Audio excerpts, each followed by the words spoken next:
কিন্তু 100% মিষ্টি দই না, মানে টক মিষ্টি দই বলতে যেটা বোঝায় সেটা। আঙ্কেলের ফুচকা আমরা অনেক আগে থেকেই খাই, অনেক মজা। রেটিং দিতে বললে কত দিবেন? 8। বলি 8। 8.5 8। টপ 10 9 দিব। আসসালামু আলাইকুম, আজকে চলে এসেছি ফুড কর্নারে দই পাপড়ি খাওয়ার জন্য। তো এখানে নাকি বেশ ভালো দই পাপড়ি পাওয়া যায় আমি শুনেছি। ওনাদের লোকেশনটা আগে অন্য জায়গায় ছিল, রিসেন্টলি এখানে শিফট করেছে। যদি ওনাদের লোকেশনটা ফার্স্টলি বলে দিই তাহলে এটা হচ্ছে গিয়ে সদরগাছ স্কুলের পিছনে গেটের ঠিক পাশেই, অথবা যদি অন্যভাবে বলি যে দই ফুচকা ঘরটা আমরা সবাই চিনি, সেটার ঠিক পাশেই কিন্তু ওনাদের এই ঘরটা। তো এই প্লেসটা আসলে খুবই ছোট, মাত্র 3টা টেবিল এবং 3টা টেবিলে প্রত্যেকটা টেবিলে 4 জন করে, অর্থাৎ 3 4 12 জন সর্বোচ্চ বসতে পারে। বাট ছোট্ট জায়গা হলো, আমি যখন আসলাম দেখলাম একেবারে ভরপুর জায়গা ছিল না। বেশ কিছুক্ষণ দাঁড়িয়ে থাকার পরে কিন্তু অবশেষে আমরা বসার মতো একটা টেবিল পেলাম এবং এখানে দই পাপড়িটা আজকে আমরা টেস্ট করব এবং টেস্ট করে কেমন লাগে সেটা শেয়ার করব। তো বাই দ্য ওয়ে, এখানে দই পাপড়ির প্রতি প্লেটের দাম হচ্ছে গিয়ে মাত্র 60 টাকা। তো আমরা অলরেডি অর্ডার প্লেস করে দিয়েছি, খাবার আসলে খেতে খেতে আপনাদের সাথে কথা বলবো। এখানে কয়েকজন আপু অলরেডি ট্রাই করেছে, তো তাদের থেকে একটু জেনে নিচ্ছি। আপু, আপনারা কি ট্রাই করেছেন? যে আমরা পানিপুরি ট্রাই করেছি এখানে।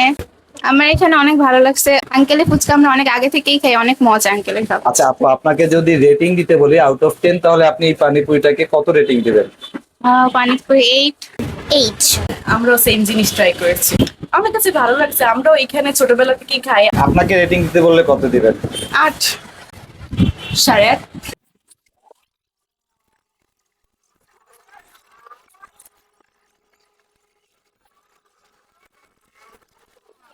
আমাদের সামনে কিন্তু চলে এসেছে দই পাপড়িটা, দেখতে পাচ্ছেন। এই প্লেটটা হচ্ছে 60 টাকা দাম এবং এখানে 1 2 3 4 5 6 7 8 8 পিস আছে। তো 8 পিস দই পাপড়ির সাথে এইটার দাম হচ্ছে মাত্র 60 টাকা।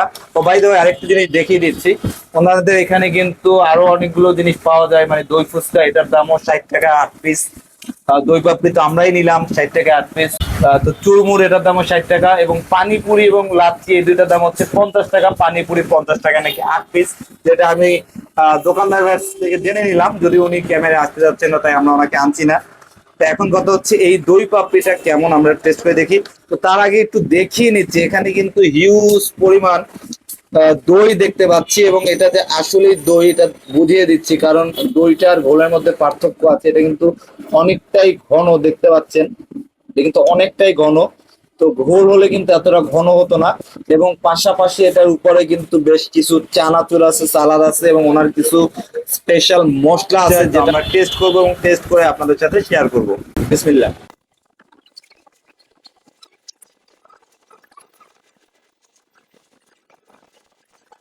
আসলে দই ফুচকা আমি বরিশালে বেশ কয়েক জায়গায় ট্রাই করেছি এবং ঢাকাতে ট্রাই করেছি। ঢাকার প্রসঙ্গ না আনি, বরিশালেও কিন্তু অনেক জায়গায় এনে খেয়েছি আমি। তো যদি এটা দই ফুচকা না, এটা হচ্ছে দই পাপড়ি। তো অসাধারণ টেস্ট। আমি শুধু দইটা ট্রাই করি। এটা কিন্তু 100% মিষ্টি দই না, মানে টক মিষ্টি দই বলতে যেটা বোঝায় সেটা। খুব বেশি টক না, মিষ্টি না, টক মিষ্টি দই এবং এটা কিন্তু আসলেই খেতে খুব ভালো।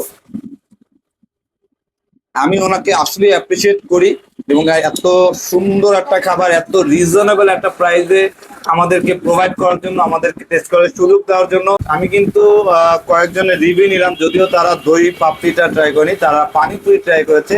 বাট যদি আমাকে পার্সোনালি এটাকে রেটিং দিতে বলা হয়, আমি নিঃসন্দেহে এটাকে আউট অফ 10 9 দিব। মানে এটা আসলেই ভাই অনেক ভালো, অনেক টেস্টি। এবং আপনারা যারা এই ফুড কর্নার সম্পর্কে জানেন তারা তো জানেন, এবং যারা জানেন না তাদেরকে বলে দিচ্ছি, আপনারা চোখ বন্ধ করে নিঃসন্দেহে একবার চলে আসতে পারেন, টেস্ট করতে পারেন। তো বরিশালবাসী যারা দই ফুচকা বা দই পাপড়ি পছন্দ করেন, টেস্ট করতে চান, তারা কিন্তু নিঃসন্দেহে চলে আসতে পারেন।